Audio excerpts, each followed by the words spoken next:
Hey everyone, welcome to our webinar. And today we're going to go over the second round of the Paycheck Protection Program, often and commonly referred to as PPP. Just to do a few housekeeping items before we get started, we want to clarify a few things. This is the second round of Paycheck Protection Program. Some of you all listening may not have received round one. That was a completely separate round of funding, but today we're going to focus our conversation on the second round. The first round was in the early part of 2020, and now the second round of funding is now becoming available now in the early part of 2021. So just to kind of clarify that there. But before we get started, let us tell you a little bit more about who we are and what we do. So the first thing is that the Charity CFO is an accounting firm specifically for nonprofit organizations. That's all we do. We focus all of our energy on ongoing accounting, bookkeeping, tax services specifically for nonprofits. So although our headquarters is here in St. Louis, we focus all of our clients are scattered all over the United States. My name is Tosha Anderson. I'm the founder and CEO of the Charity CFO. I founded this firm just about 5 years ago, and that was in direct response to having so many small nonprofits reach out to me and say, hey, do you know anybody to do accounting or bookkeeping? This was whenever I was an auditor. And then again, I was a CFO of a nonprofit. And all of that time, people were asking me, who do you know? How do you have any referrals for me? And the reality is I did it. So I decided to create that solution. They said about 5 years ago. It isn't just me though. Tim Hudson, my business partner, co-owner of the Charity CFO and our Chief Operating Officer, will also be presenting with me today to go over, again, all of the details. Tim, like me, has decided to commit his career to working exclusively with nonprofit organizations, and he and I tackle the talent shortage problem that is in this space. Not enough accountants that want to specialize in nonprofit accounting. So just a couple housekeeping things that we're going to, just make sure that you enter all of your questions in the Q&A section. We'll get to those generally in the order in which we receive them. You will be able to access this video after the course, so stay tuned for that. And what else? I think that's just about it. So let's just go ahead and take this thing away. Tim, if you want to go ahead and get started. This would be their first chance applying for a loan. If you bank with a community institution, meaning a small local bank, you would qualify to apply right now. On Wednesday, the 13th, they opened applications for everyone, whether it's first or second round, but only through community institutions. So again, only if you're banking with a pretty small bank, local bank. I believe the criteria is less than $1 billion in assets under management. So that may not mean anything to you, but that's pretty small by banking standards. So if your organization has a banking relationship with a small local bank, you may be able to apply right now. And then we don't have a specific date yet from the SBA on when they will open applications for everyone else. I heard a rumor this morning that it was going to be Tuesday, which would be the 19th, I believe, next Tuesday. I have not been able to verify that through the SBA. I saw 1 or 2 articles that said that, so that's a possibility. Everyone seems to be pretty confident that the applications will go live sometime next week. So we're just getting ready for that. I will also say that I've had a lot of people reach out to me because some banks have opened applications internally, but they're not actually submitting the application to the SBA yet. So that's creating some confusion. I've got clients that are coming to me and saying, can we apply right now? Your bank may have told you that you can submit an application to them, but they're not going to be able to process that application through the SBA until the SBA opens their applications on the back end. So that's not going to be until next week. So if you do have emails from your bank saying, hey, it's time to apply, unless you're banking with a community institution, in all likelihood, sure, you can apply, but you're not going to be able to, actually see, the application won't go anywhere until that opens with the SBA in a week. Let's see. And then Wednesday, March 31st is the deadline to apply. So that's another relevant date. Hopefully by that point, we've got a couple months. Hopefully by that point, everyone will have applied, but just keep that date in mind as well. Okay, so let's talk about eligibility. And this is kind of another big question because unfortunately, with this second round of funding, not the eligibility criteria is much stricter than it was the first round. So many of you who received a loan the first time may not be eligible for a loan this second time. So we'll talk a little bit about the criteria. Criteria 1 through 5 on this list is the same or virtually the same as round 1, a few minor differences. The big addition is criteria 6, and we're going to spend some more time talking about that one because that's the one I think that's going to disqualify. If anything, it's going to be the one that would disqualify a lot of you. So you have to have 300 or fewer employees, no history of delinquencies on federal loans. In other words, you can't have defaulted on a federal loan historically. Not currently involved in a bankruptcy, must have been in operation as of February 15th. So if you are brand new, if your organization was founded prior to or subsequent to February 15th, that would disqualify you. All first draw PPP loan funds must have been spent by the time you receive your loan. So you got to be able to demonstrate that you've spent all of the money. Usually that's not a problem, but that's something to be aware of. And then criteria 6 is the big one. So that's the 25% gross receipts test. In short, you've got to be able to demonstrate as an organization that you had a loss in revenue of 25% or more for any single quarter in 2020 when comparing to the corresponding quarter in 2019. That's a mouthful. So we're going to actually go through an example on that so that you can kind of get more information and understand how that works. Before we go through an example, I'll get a little more specific. So the big question is, what does gross receipts consist of? Well, the answer to that is basically all revenue with a couple of minor exceptions. If you're comfortable with navigating your 990, or if that's something you're familiar with, Part 8 of the 990 summarizes the IRS definition of your revenue for a given year. That's the definition that we follow when applying the 25% revenue test from the SBA. So in other words, if the revenue would qualify for Part 8 of your 990, then it would also qualify as gross receipts for purposes of this test. So that would include grants and contributions. That would include program revenue. It would also include interest and dividends on investments. So I know a lot of times nonprofits get confused about that. I've had some clients reach out like, does gross receipts only mean earned income or program income? No, it doesn't. It includes contributions. It includes grants.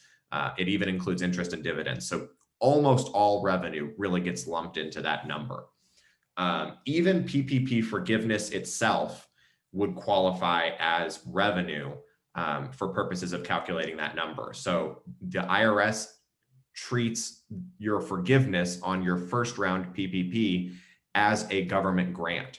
So that would also be included on your calculation when determining if you had enough revenue loss in 2020.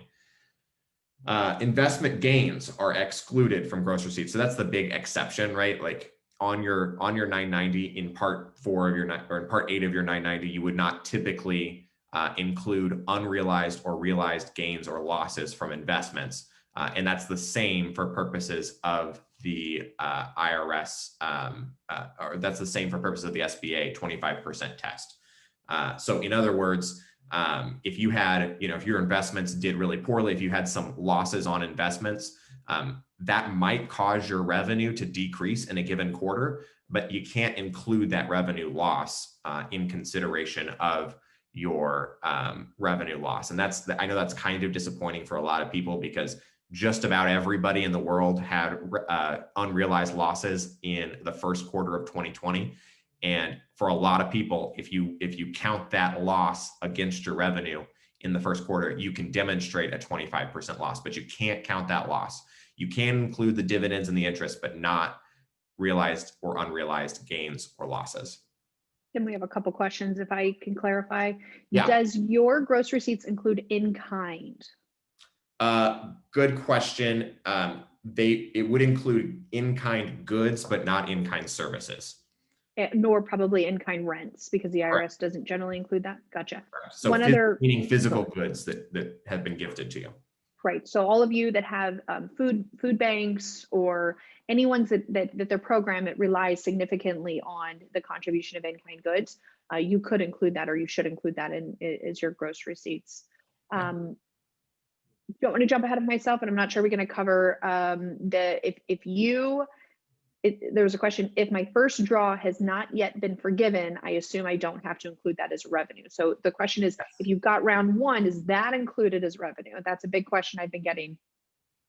Yes. So it would be included in revenue if you received confirmation of forgiveness, and you would include it in revenue during the month in which you received that confirmation.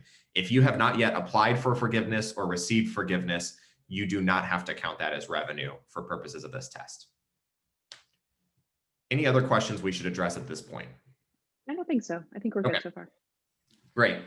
So moving forward a little bit, you only need to demonstrate a 25% revenue loss in a single quarter. So I've actually got clients that are in this weird situation where, and this is not uncommon in the nonprofit world, you know, maybe in 2019, in the second quarter of the year, they received a massive grant that's sort of unusual.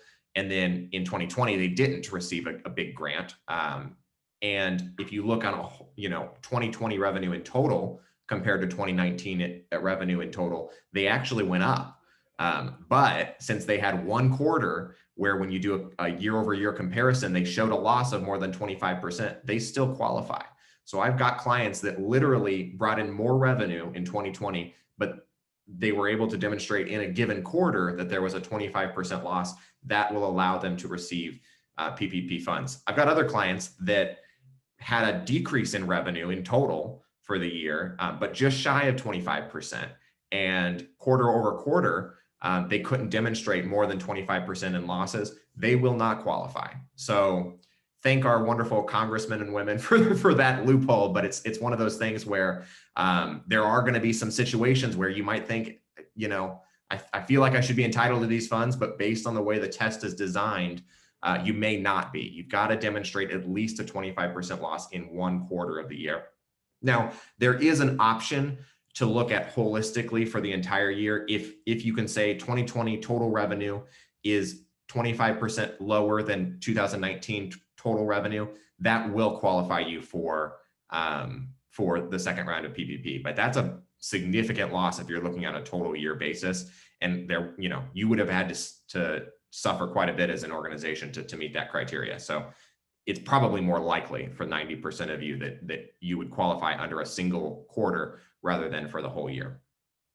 Okay, let's go through an example. I know that's a mouthful, that's a lot to go over. We'll share these slides, by the way, so everyone can see this. But let's go through an example to kind of demonstrate what this might look like. So this is just kind of an example organization. I've got in column one here, 2019 revenue for each quarter. We've got Q1, Q2, Q3, and Q4. Worth noting, by the way, all of this is based on a calendar year. I don't care when your fiscal year is. The SBA doesn't care. We're only looking at calendar year revenue. So, you know, Q1 of 2020, meaning January through March. That's the same for everybody, regardless of your fiscal year.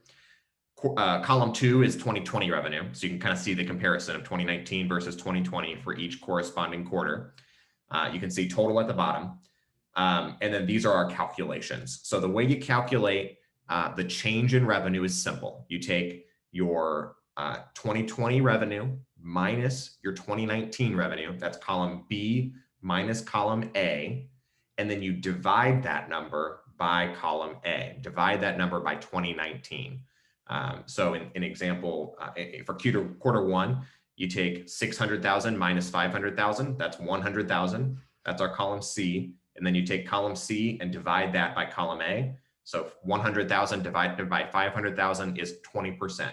Now notice that's actually a 20% increase in revenue in this example, right? Your gross receipts went up in 2020 in comparison to 2019. So we did not meet the test for quarter one.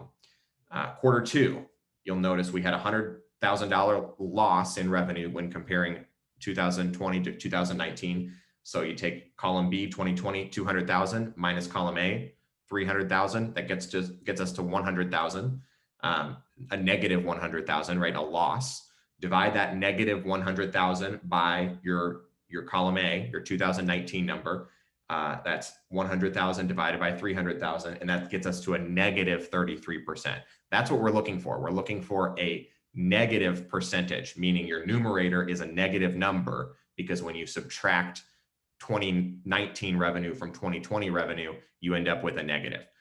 When you see a negative percentage in excess of 25%, in excess of negative 25%, that means you'll qualify. So we can stop right here because we know this organization will qualify. All we have to do is demonstrate one quarter, doesn't matter which quarter, in which there was a loss of revenue of 25% or more. You'll notice if we did look at the rest of these, quarter 3, they did pretty well. There was a 29% increase in revenue. Quarter 4, they didn't do quite so well, but it was only an 8% decrease in revenue. And then if you look in total, they actually had a 3% increase in revenue for the year. So again, I'm seeing a lot of organizations that fall into this category where they actually did bring in more revenue during the year than they did in the previous year. But all you have to do is show a single quarter, like here, like quarter 2, where you had more than 25% loss in revenue. So this organization, this example would qualify for a second round of PPP funding. Tosha, are there any questions we should address at this point? I don't think at this point, because we're going to go over the application process. I think there's a couple more questions as to, well, I guess we could just address Debbie's question. So there was a loss of tuition from international students in August, and it was more than 25%, but how do I prove that they would have enrolled if they could not get visas? I think, Debbie, that's irrelevant. Yeah. It's just, they just care about the numbers, right? Yep. Exactly. And that makes it really easy, right? Like, you know, we don't have to demonstrate that, you know, hey, the revenue would have been higher, the revenue, whatever. All we have to do is show the revenue was, you know, there was a decrease of 25% or more. Any others, Tosha? Possibly. I think this is going to be something that we can talk about, whether you want to do it now or we're going to wait till the end. But for those that don't have a clean, you know, perfectly reconciled accounting system, what is the sources of information that they should pull, and how are they going to show that to the bank? So maybe we can give some tips towards the end of this. So for those of you that are smaller organizations and you don't quite have a QuickBooks and you can't run a pretty report, but maybe we can give you some tips on, if you do have something like QuickBooks Online, these are the reports that we would run to demonstrate this or run this calculation for you.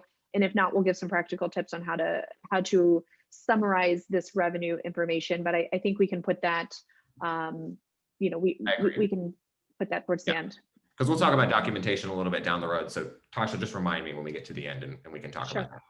So let's talk a little bit about calculating your loan amount. Fortunately, for those of you, it seems like most of you that have done this once before, the process is identical. So there's not a lot of complexity here if you've done it before. If it's new to you, there is some complexity. It is a little bit, you know, nuanced, the process. So we'll talk a little bit about this. So if payroll expenses were similar in 2019 as they were in 2020, in other words, if in 2020 you didn't lay anybody off, you didn't hire a bunch of new people, you didn't give major raises or pay deductions, then you can generally expect, just at a high level, that you will receive about the same amount in PPP funding this round as you did last round. And that's because the calculation is the exact same. It's just using 2020 numbers instead of 2019. So the loan amount is calculated in simple terms based on 2.5 times the average monthly payroll costs in 2020. So you take your total payroll costs, dump them into a bucket, figure out what that number is when you total everything up, and then you divide it by 12, right, to get average monthly. That, you know, if you take total payroll costs for the whole year, divide that number by 12, that gets your average monthly payroll costs, and then multiply that number by 2.5. And that gets you your loan amount. That is in a nutshell what we do. Now, the big questions are, first of all, what are included in payroll costs? What all are we putting in that bucket to determine your total payroll costs for the year? Well, you can include gross wages for all of your employees to the extent that they do not exceed $100,000 a year. So if you have someone on payroll that's making more than $100,000 a year, you can only include up to $100,000 in gross wages for that employee. So it's capped. It doesn't mean you exclude their wages entirely, right? If you've got somebody making $120,000 a year on your payroll, you can count $100,000 of their salary towards this figure. In other words, you can dump $100,000 of that number into the bucket. The $20,000 in excess of $100,000 has to be excluded from the bucket if we use that analogy. And technically, we're getting into the weeds a little bit, but technically it has to be annualized. So if you hired someone with a salary of $120,000 in July, meaning they only made $60,000, they only made half of that salary because they only worked half of the year. Technically, you can only count $50,000 of their salary into that bucket, again, because you have to annualize. So you got to look at it based on how long they've been working with the organization. And if they worked for the whole year, you just take the total number. Eligible payroll costs. So we talked about gross wages, employer paid state and local payroll taxes. So that's generally only going to be state unemployment taxes, SUTA, they sometimes call it. Generally, there's not, I mean, unless you're in a specific locale that charges employer taxes, some cities do. But generally speaking, you're only talking about state unemployment taxes. You cannot include FICA, you cannot include Social Security, any sort of federal payroll tax does not qualify. Employer paid health insurance. So the portion of any health insurance that you are paying as the employer to your employees, that portion can be included. And then any employment paid retirement benefit. So in other words, if your organization provides a match towards retirement, that match, whatever dollar amount has been spent on that, can go into the bucket. Whatever your employees withheld for retirement, that cannot go into the bucket. That would be double counting because gross wages would include whatever the employee chooses to do with, deductions for retirement. So we're only talking about employer paid.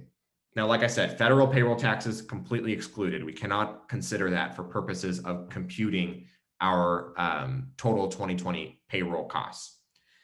And then the other note here is you want to review your source documents to determine the exact amount of the loan. And we'll go into this a little more detail at the end. But just like Tosha mentioned, if you don't have a good accounting system in place, even if you do, you always want to go to the source documentation. In other words, run a report from your payroll provider. If you use Paychex or Gusto or some sort of payroll service, you need to run a year-to-date report from that system so that you can determine these numbers. You can't just rely on what's recorded on your P&L in your accounting system. And the reason for that is because the banks will not just take your word for it from your financial statements. They are going to want to see the underlying payroll reports. Now, fortunately, if you're working with any of the big payroll providers, they all have customized reports that you can run that are literally made for the PPP process. So you can usually click of a button, find a report that says PPP or something, and just input a couple of variables that you need to input, and it will spit out a report that tells you all of the payroll costs that are eligible to go into this bucket. So Tim, we get a few questions.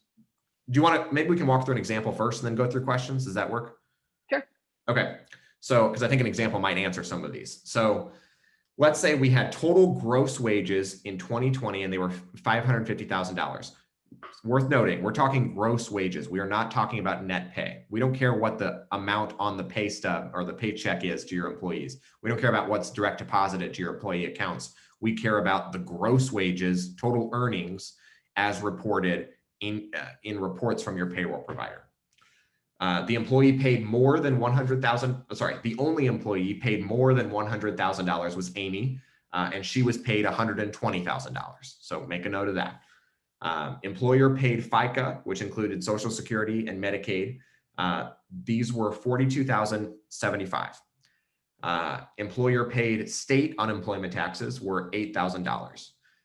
And then health and retirement benefits totaled $50,000. Now, important to note that is excluding any employee contributions. We're only talking about the expense that the employer incurred, any expense that the organization incurred. Mm-hmm. So we've got all of this mapped out. If you can see, we've got A, B, C, D, and E. And so I tried to kind of trace those letters into my formulas so you can see how these numbers are calculated.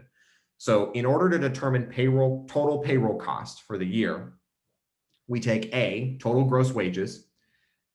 We have to subtract any gross wages in excess of that $100,000 threshold. So if you look at B, $120,000, one employee was paid $120,000. So we have to take that $120,000, subtract the $100,000. That's our cap. That's the maximum we can include in gross wages. So B minus 100,000 is 120 minus 100. It ends up being $20,000. So the way this formula works is we're taking $550,000 and we're subtracting $20,000, which was paid in excess of that $100,000 threshold. Then we add unemployment taxes from the state of $8,000, that's a D. And then we add health and retirement benefits paid by the employer, which is E. You'll notice there was no consideration of C, right? C is FICA, is federal payroll taxes. We do not include that. I put that in there as just extraneous information. So that's nowhere reflected in our formula. So if you add all those numbers together, you get $588,000. That is your bucket, right? That is the total payroll costs for the year. Now what we have to do is average that. So we take average monthly payroll, that's your answer above, 588,000, divide that by 12. That gets us to 49,000. So that's your average monthly payroll expenses for the year. And then your loan amount is as simple as taking that 49,000, your average monthly payroll, multiplied by 2.5 times. And that gets us to 122,500. That is your loan amount. One other note I'll make is the SBA will allow you to use either 2020 or 2019 for purposes of computing your total payroll costs. So most of you will want to use 2020. However, if you had a decrease in salaries, or you let somebody go, somebody retired, pay was cut, any of those things, if those apply to you from 2020, it would actually be to your advantage to go back to 2019 and run these same numbers in 2019 because you may end up with a higher loan amount. Now, again, for the vast majority of people, 2020 is the best option, but some of you that had some payroll cuts may want to go back to 2019. The other advantage of using 2019 numbers is you can literally use the exact same documentation that you used for the first round, because the first round calculation was the exact same as the second round, except the first round was all based on 2019. So you can actually use all the same documentation. You've already got it gathered together. You've already done the calculations, and you can submit that to the bank. Again, I would run the numbers on 2020 just to be sure that you might get a higher loan amount by looking at 2020, but that's an option available to everyone. Okay, we can go through questions. Sorry. No, that's okay. Just a few questions. Benefits, let's clarify. Jennifer says, I understand life insurance and disability insurance is now included in benefits. Is that true? Yes, that is true. So for most clients, most organizations, that's going to be a very, very small number that won't make much of an impact. But for some of you, that is something to consider. You want to throw it into the bucket. Yeah, I think we can talk a little bit later, Tim, on now that we've gone through, I think our firm helped write 56 PPP applications the first go round. And we are now in the process of having those forgiven. So we can give you some of our tips for keeping it as simple as possible, because you'll thank us later whenever you're trying to submit the documentation, either through the initial application process or the forgiveness. So keeping things as simple as possible sometimes if it's a really insignificant amount. A couple people asked, what about independent contractors? We only have independent contractors. Can we qualify for this loan? That's sort of a ambiguous question. The SBA has not released solid guidance on this. I would recommend you consult with your bank. So you can under the second round, they have allowed us to count subcontractor expenses, certain subcontractor expenses, not all, but we'll talk about it, against your forgiveness for the loan. So there is that allowance in the revised program. There is not an allowance, at least based on the guidance that's been presented so far, for changing the calculation of your loan amount. So that's kind of it's a disconnect where it's like, well, if I can count my subcontractor expenses towards forgiveness on my loan, why isn't that factoring into my loan amount? And I don't have a good answer on that. Again, it's an area the SBA I don't think has really fully considered, but I recommend you reach out to your bank and see what they say and see what options they give you. If they're going to let you apply, if they're going to let you, get some piece of this funding, take advantage of it, because we know on the back end you'll be able to get forgiveness on it. Mm-hmm. Great. That's all the questions we have right now, Tim. Great. Okay, so moving forward, so let's talk about loan forgiveness. We alluded to it a little bit. We can go into more detail now. So in many respects, forgiveness criteria is the same as the first draw loans. Now, there are some exceptions, and I'm going to focus the discussion on the exceptions and the changes. But I'll talk a little bit about just more generally what's included in this forgiveness calculation. So forgiveness is ultimately based on eligible expenses that are incurred during the covered period. So this is immediately following the date that the loan is dispersed. That's when your covered period starts. Of course, the two questions is, okay, what are eligible expenses and what is my covered period? So the covered period is the easy answer. This period is determined at the election of the applicant, meaning you get to choose how long you want to set your covered period within certain parameters. It has to be a minimum of 8 weeks, and it can be a maximum of 24 weeks. But you can set your covered period as any time within that window of 8 to 24 weeks. Again, the covered period will always start, the clock starts, if you will, the day your money hits your bank account. And then the clock will stop at, whenever you say that it stops, as long as it's after 8 weeks or before 24 weeks. That's a slight change from the first round. The first round allowed for either 8 weeks or 24 weeks and nothing in between. The second round, they're allowing, any time between the two. In practical terms, it really makes no difference whether, either approach for 99% of applicants is going to result in the same amount of forgiveness, all other things equal. Most of you will elect for the maximum covered period so that you can make sure that you can include as many costs as possible and achieve maximum forgiveness. Again, going back to the bucket analogy, you only have so much time to dump eligible costs into a bucket. And you want that bucket to be as full as possible, because the more eligible costs you can collect, the better your chance is that you will receive full forgiveness. So the longer time you have to dump items into the bucket, generally speaking, that's going to be to your advantage. There are some fringe exceptions to that, but we're talking in generalities here. Payroll costs must account for at least 60% of all eligible expenses. So we're going to talk specifically about what are eligible costs that can be included in the bucket. But just know, generally, your payroll costs have to be at least 60% of your bucket. When all things are said and done, if you ended up dumping more than 40% of non-payroll costs into the bucket, you'll have to take some of those out and only include, so that 60% of your bucket at the end of the day has to be payroll. Forgiveness may be limited if the applicant reduces employment levels and or wages. So be mindful of this. Just like with the last round, your eligibility for forgiveness starts to decrease if you let anybody go, if your headcount shrinks, or if you give anybody a pay cut beyond 25%.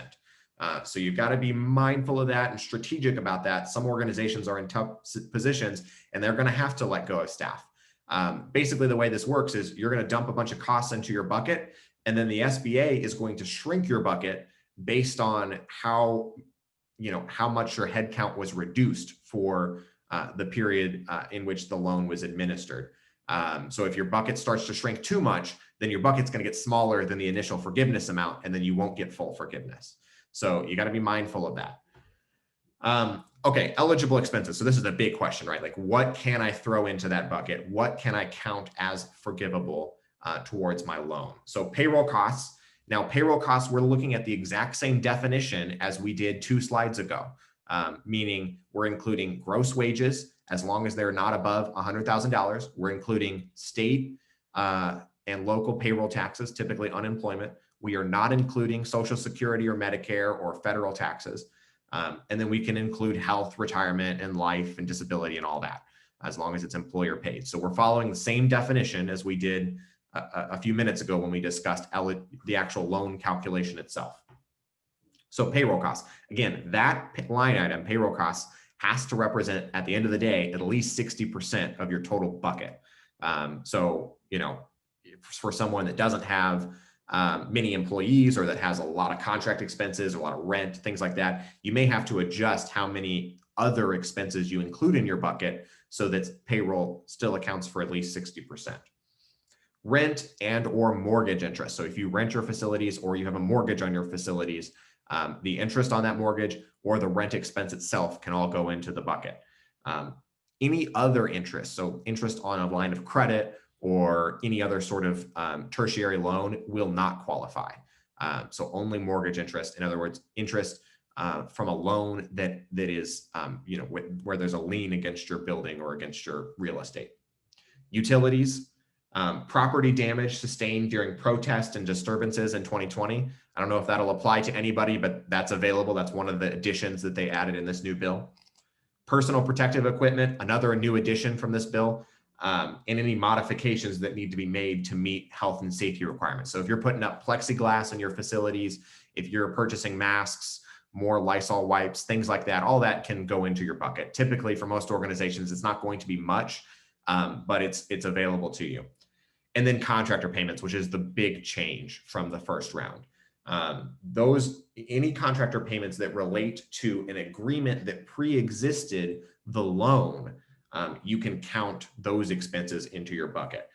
Meaning if you were engaged with an attorney and you know there was already a signed agreement with that attorney that he was going to provide legal services and you were going to pay him or her a set amount, if that agreement predated the PPP loan round 2, you can count the expenses on that contract towards your eligible expenses. If you decide to hire, you know, a graphic designer after you received the loan, that will not count. The expenses for that will not count. We're talking about any contracts that pre-existed the loan. So if you're working with a grant writer or an accounting firm or any sort of contractor on somewhat of a regular basis, and you have a standing agreement with them that they get paid, you know, each month based on you know whether it's variable or fixed price, typically that will all be eligible to go into your bucket of eligible costs. Let's see. So forgiveness for first draw applicants, we're shifting gears a little bit. If you received a loan back in, you know, May or June of last year, there is a few changes to the way your forgiveness application will work. And I just want to make you aware of this. This has nothing to do with the second draw loan, but I think it's relevant for a lot of you. So I want to throw it out there. This was all changed as a result of the bill that Congress passed last month. So if any of you received less than $150,000 in the first draw, and you have not already applied for forgiveness, your life just got better. The SBA is going to release a simplified application that will be much, much easier to fill out. It will require less verification of employment levels, for example. My understanding is you really won't be held accountable for reductions in headcount or reductions in pay, even if there were reductions. So that would have counted against you under the old system. But now if your loan was less than $150,000, it may not count against you. Now, we don't have details of this new application yet because it has not been released. But what I'm recommending most of the organizations we work with, I'm just saying, unless there's another, you know, external factor that's causing you to think you need to apply for forgiveness right away, you may want to wait. If you haven't already applied for forgiveness, maybe wait a month or so to see what the SBA releases, because it's probably going to be easier and you'll probably have a higher likelihood of achieving full forgiveness if you use this simplified application. If you receive more than $150,000 last go around, then you may as well just apply for forgiveness, because I don't think there's going to be any changes to the application for you. We're close to the end here, so I don't know if we want to pause for questions now or we want to just run through the end and then go through all the questions. I think let's get through the application and just keep in mind all that this information on the application comes straight off the actual application. So you can certainly refer back to the formal application. But I do want to have some time. I do have several questions coming in. So to the extent that we can hold for that, that would be great. Yeah. We can just go through this part now. Yep, I'll go super quick. So All loans are administered through your bank, just like last round. So the SBA has released a common application, which is basically what they want the banks to submit to them. However, there are some banks that are kind of asking for additional information, that may be asking for different types of documentation. They may not use the same standard form. A lot of banks, in fact, will use an online form that's sort of unique to them. We have to submit the documentation to the bank in whatever way they request it, using whatever application that they request. And then it's the bank's responsibility to ultimately convert that data into the format that the SBA wants. So I can't tell you what your bank is going to ask for, but I can tell you what the SBA is asking for, and that will likely be, pretty close to what your bank will ask for, although the format might be slightly different. So once the SBA has approved the application, then you'll get a notice from the bank, and they'll say, hey, your money's coming to you. But the way this works is basically the bank acts as an intermediary between you and the SBA. You're never applying or working directly with the SBA.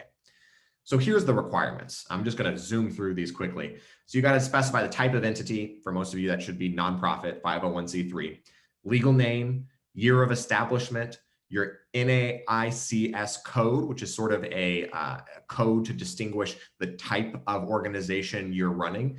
There's a tool, we have it linked in here, and we'll share that link so that everyone can look up their code if you don't know it. Your address, your federal EIN, your phone number, primary contact, typically that's the executive director or a board member, email address, average monthly payroll. So that's how you calculate the loan amount. And the important part here is your bank is going to ask for a lot of supporting documentation. Like I said, they're usually not just going to take your word for it if you give them a copy of your financial statements. Usually they're going to make you go to your payroll provider and request a special report that summarizes all of your numbers. Number of employees, purpose of the loan. So it's a checkbox, a series of checkboxes that basically ask, what are you going to spend this money on? And typically you'll just select all that apply to you. Your PPP first draw loan number. So if you don't have that, you'll need to get that from your bank so that you have that number. Calculation of your quarterly revenue loss. So they are going to request some accompanying documentation to basically substantiate the calculation that you've made to show that, yes, I did have 25% or more loss in revenue for a given quarter. My understanding is the banks are really just going to ask for some sort of profit and loss statement one quarter compared to another quarter. So that can come from your accounting system directly. Again, there will be some banks that may require additional information, but that's generally what we're expecting most banks to require. Calculation of quarterly revenue loss. Oh, we talked about that. Sorry. Owner or director name, social security number, and address. So most banks will substitute the executive director or a board member as the owner, quote unquote, when we're talking about the nonprofit world. So they will require somebody's social security number, whether it's the ED or the finance chair or someone in a position of leadership. And then the signature of the authorized representative. So that's what the SBA asks for. Again, the banks may ask for a lot more than that, but typically they're going to fall within these basic parameters. Okay, great. That's what I've got. Let's fire away. You ready, Tim? Yep. Okay, so just to clarify, real quick question. I know we covered it earlier, but I know there's some people that hopped on at the end.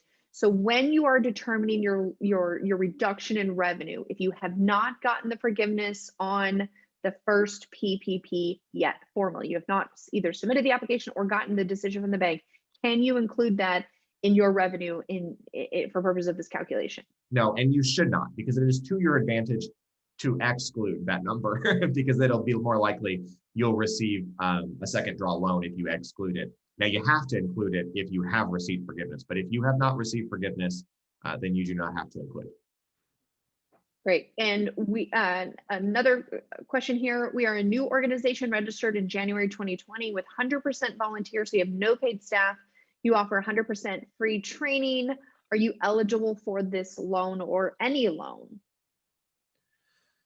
So no paid employees, all volunteer, no payroll staff. Everyone is volunteer, not even contractors. Again, that's another area where there's somewhat of a gray area.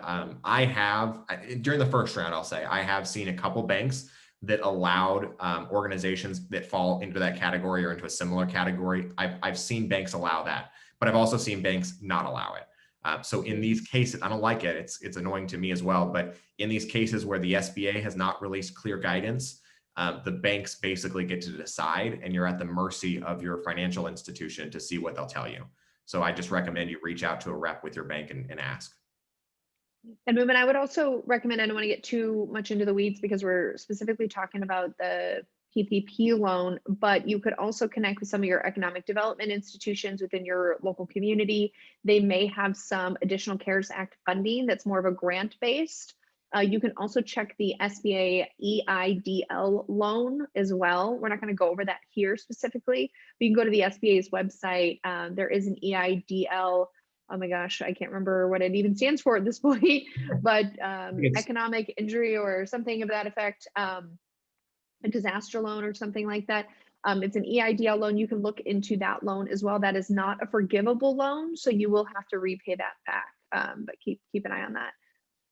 Diego says, so the simplified process, and I think he's referring to, just to clarify, the forgiveness, the simplified process is only for the forgiveness of round 1 and will not apply to round 2. I think it's too soon to tell, isn't it, Tim, if it'll apply to round 2? No, my understanding is it will apply to round 2 as well.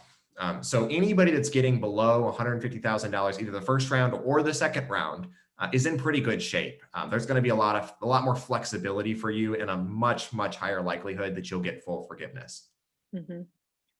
And just to fair warning, I think it's safe to say the SBA reserves the right to change any of their processes. So yeah. As we evolve, we've seen the first round, we had multiple iterations of the application. We've now had multiple iterations of the forgiveness. So I would assume that whatever changes are in effect, it will continue to get better, hopefully. But again, they reserve the right. So we'll try to keep you all informed as those changes, come down the pipeline.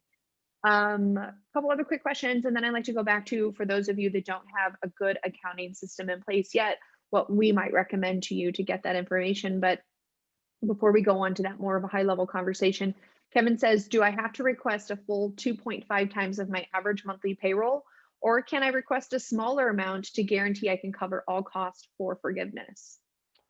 It's a good question. Another sort of gray area where you will somewhat be at the mercy of your bank to determine that. Now, I will say, Kevin, you don't have to include all eligible payroll costs into your bucket for purposes of determining your loan amount. So if you just, excluded benefits from your calculation, and just, I've had clients that do that. They just want to save time and they don't want to mess with it. They'll just run a payroll report that just shows gross wages for the year. They'll exclude anything in excess of 100,000 and they'll multiply that by 2.5 and send that to the bank. And that's leaving money on the table. But that's perfectly acceptable.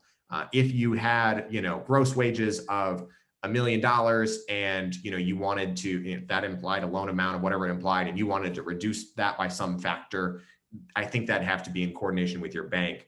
I will say though, Kevin, there is no prepayment penalty. So my recommendation to you is take what they'll give you, even if you don't think you'll get full forgiveness. First of all, there's a chance, to Tosha's point, that Congress goes back and changes the law again. They did this last time, if everyone remembers. I had clients that were like, I don't want to take out a loan if I'm going to have to repay part of it. Well, turned out the Congress changed the law and allowed almost everyone to get full forgiveness when it was all said and done. So you may want to just take what's the opportunity while it's available, with the understanding that you have a year before interest starts accruing. And then, even once interest starts accruing, we're talking 2% interest, and you can just pay that thing off with no prepayment penalty. So I'd recommend take what you can get. And just to put it in perspective, I know that nonprofits are always generally much more fiscally conservative, I think, than many for-profit businesses. But just to kind of put it in perspective, so you're getting 2.5 months worth of payroll, and they're essentially giving you 6 months to spend it on not just payroll, right, but rent, utilities, independent contractors that were in place prior to, so you get so 2.5 months of payroll, you get 6 months to spend it.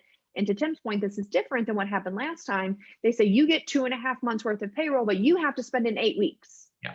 Right. So that's a little bit backwards, right? They give you more than enough payroll, not enough time to spend it. So people were hysterical, like trying to spend this money. And then right around that 8-week period, when people have exhausted all those funds, they said, well, we've decided we're going to go and like give you 6 months to spend it.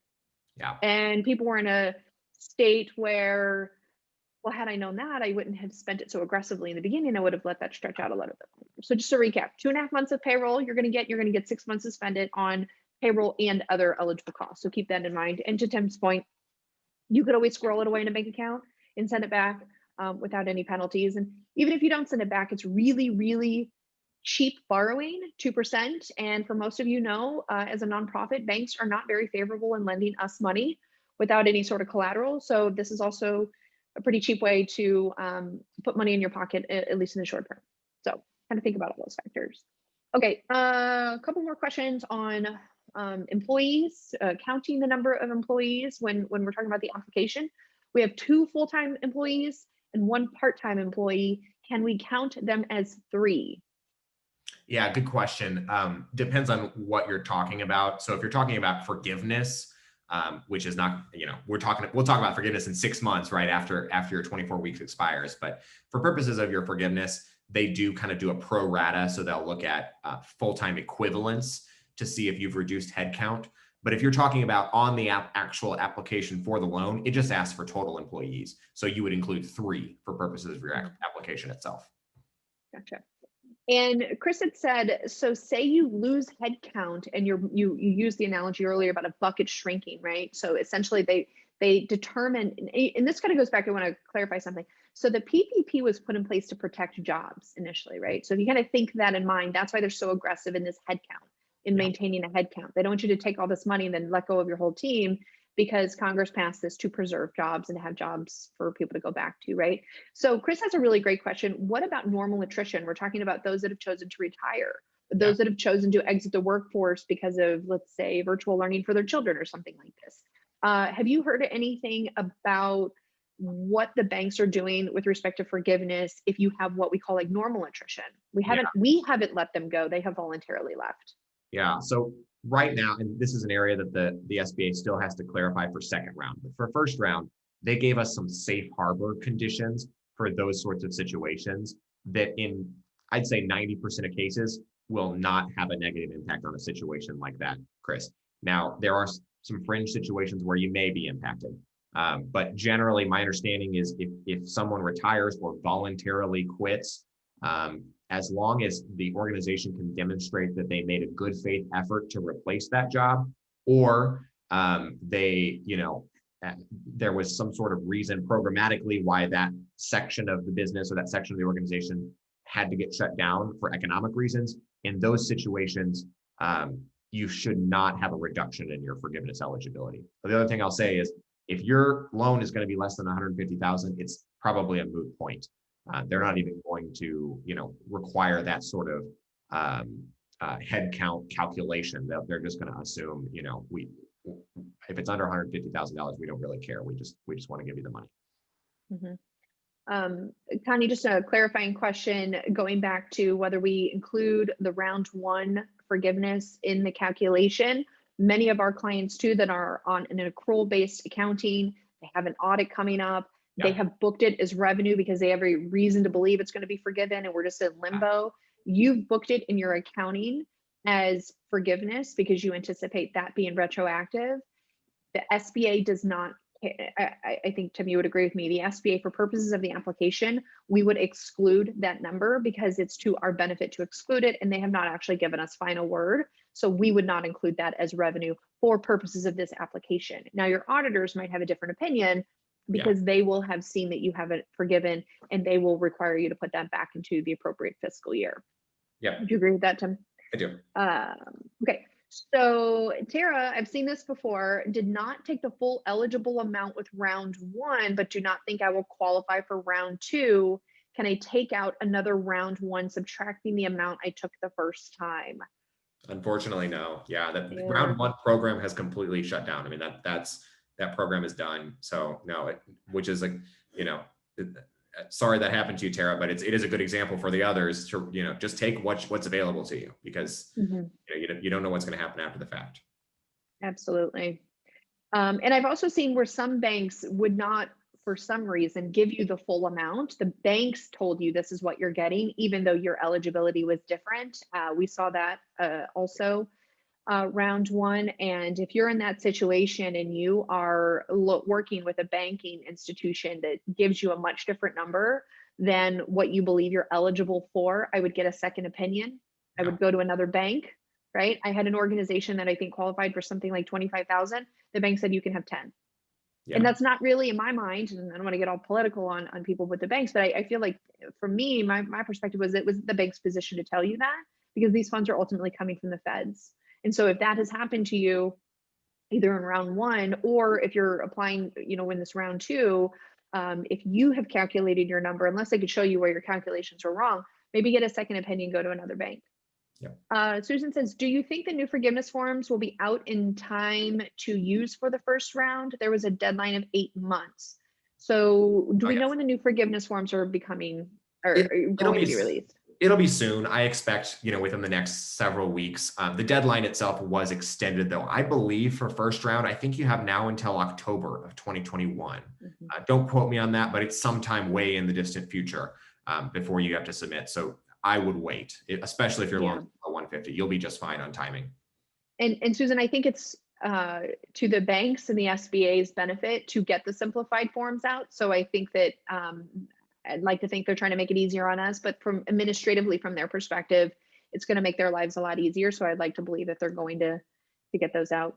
And we do have some banks that have stopped allowing you to apply for forgiveness until they find more info. So you may not have a choice. And that's what happened before, right? Because the bank started getting even the initial applications for round one, and then the SBA said, oh, look, we released this new form. And the banks are like, we just did all this work on this more complicated one. So the banks are kind of holding steady and waiting for final guidance from the SBA as well. Unfortunately, there's a lot of these unknowns still, and the same was true for round one. So we just do our best. Jennifer says, we transitioned to accrual mid-2020. Can we use cash to compare apples to apples for comparing quarters? Just to clarify, for payroll is always on a cash basis.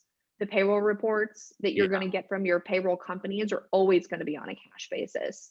With respect to your revenue, what do you think, Tim? Do they have guidance on that if you have to choose accrual or cash basis? They do have some guidance. So it is up to the election of the applicant to choose whether to base it on cash or accrual. Now, it does say if you're filing a 990 under an accrual basis, you should follow that accrual basis. So you can't just do, if you're getting audited or you're filing a 990, you can't, say, oh, I'm going to do cash basis just for purposes of this calculation to make it look better for me. If you're converting, I would agree you should do an apples to apples comparison, whether you should do accrual or cash, convert one to cash or convert one to accrual. It's probably a judgment call. I might try both and see what, if it gives you a different answer. And then, if it's a significant difference, maybe talk to your bank and see what they say. Jill asks, is this second round of PPP a first come, first serve? Should we rush to get our application in? I would say yes. There's so many unknowns. We have a new president coming on board next week. So there's a lot of unknowns. However, I don't know if all banks are actually accepting loans right now. So I would stay informed about what your banks are doing. If you don't have a bank, start looking for a bank. And I would recommend it based on what I saw in round one. I would rush to get my application in. I would not rush to spend all of my money right out of the gate, because we might, as Tim mentioned earlier, they might be much more forgiving with the eligible expenses. They could always go back and change that. And they also might be more forgiving with the eligible period that we're allowed to spend the money down, right? So we can make that dollar stretch further. That would be my recommendation. Tim, do you have any other advice there? Get the application in. I agree. Yep. Okay, so no, we're running out of time. Linda, we're not going to cover the EIDL. I'd hate to answer anything because we're just not prepared to answer any questions on the EIDL, unfortunately. Tim, real quick. Question, Linda, is no. If you want a quick answer, you can't apply again for the EIDL. No, that's a different pot of money, different program. Jennifer, real quick, for those of you who want to hang out, I've got a few more minutes, Tim, if you do. Jennifer says, can we demonstrate the decrease in our revenue with our bank account? So I'm going to interpret that question, and I'm going to go bigger with that question. let's assume that you all are not dumping all of your data into an accounting system. Tim, what would be your approach for compiling your revenues and expenses if you were going to go to the bank and submit this? I think you're on the right track, Jennifer. My approach would be to get a record of transaction level detail from your bank. Usually you can go into your bank's website and actually download an Excel or a CSV version of your transactions for the last 2 years. And you can, run some numbers on that, see what your total deposits were in each quarter, and treat that as your revenue. So that, it's a crude way to do it. But as long as you can present it nicely and in a compelling way for your bank, it should do the job. And of course, that would be considered a cash basis comparison, but that is allowable under the SBA's guidance. And as Tim mentioned earlier, you'll submit it to the bank. We worked with, I don't know how many banks on round one, and all the banks are going to ask for the fundamental information that the SBA specifically wanted to look at. But the bank's job is to double check your eligibility prior to submitting it to the SBA. So, you work with 5 different banks. They're going to have 5 different ways of requesting the information. So Jennifer, I would just do your best to summarize the information, have the source documents, meaning the bank statements available to prove out your numbers, and submit it to them. And they're not going to just flat out reject your application because they don't like the presentation. Generally, your banks are going to work with you. And if they don't like the way you present it, then I would just encourage you to just dump it into a QuickBooks and run a financial statement or something if that's what they insist on. So I think they'll be flexible with you there. Okay, so Tim, if you could just flip to the next slide. So for all of you that found this webinar useful, I have good news for you. We've got all different ways to stay connected. We're constantly creating new content and sharing it out on just about every social media channel. I do want to do a shameless plug. We do have a Facebook group we started so that we can all collaborate, share resources, dump all of this new information that's becoming available. If you do a search called A Modern Nonprofit in Facebook, you'll find that group. Go ahead and request to be part of that. We also are going to create a webinar series. Today, we're talking specifically about the PPP funds, but we're going to do an FAQ Friday. So it's essentially an open forum that Tim and I are going to get on this same time every single week. If you go to our Facebook page, the Charity CFO Facebook page, you'll see the events, you'll see the Zoom links, so you can log in. And we next week, Tim, I think I created it, I should know. I think we're going to talk about year-end compliance. There's a lot of questions around that, a lot of panic around 1099s and W-2s and getting that 990 filled out. So we're going to answer some questions about that next week on what you need to do to be prepared for the end of the calendar year. But going forward, we're going to open this up in a bigger way so that if people are having just general questions on how do I fix this or how do I fix that, or, we're just here to offer you any advice. We may not have all of the answers, but hopefully we can put you in the right direction. So if you go to our Facebook page, the Charity CFO Facebook page, you follow that page, you're going to see the events, and we'll create the Zoom links. But this is going to be an ongoing webinar series. Sometimes we might have very specific hot topics that we need to talk about, and we'll record that and make those videos available. And sometimes it's just a place you can go to ask 2 CPAs that know nonprofit accounting, ask them the questions that you might have. So with all of that, Jennifer said what is the name of your Facebook group? So the Facebook group, I should have it on here. I'll do better next time. It's A Modern Nonprofit. So I actually host a podcast called A Modern Nonprofit. We have a Facebook group where we get lots of different nonprofit people in there to share ideas. But we also have a Facebook page, right, for the company. So just look for A Modern Nonprofit or the Charity CFO. And we share all of our information, and we'll also share with you all other webinars that we are going to have. Again, just look for Friday, 10:30 a.m. Central Time. Go to the Charity CFO Facebook page, and you'll see the Zoom link there that you can register.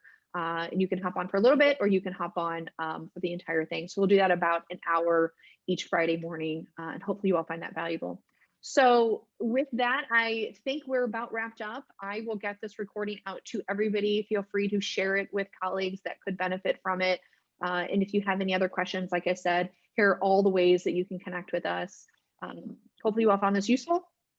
And we will see you next Friday to talk about year-end compliance stuff, 10:30 a.m. Central Time. Get the Zoom link. We'll also send out a newsletter just to let you all know that's coming as well, so you can register. All right, great. Anything else, Tim? Nope. Thank you all. Awesome. Great See you to see next you all. week.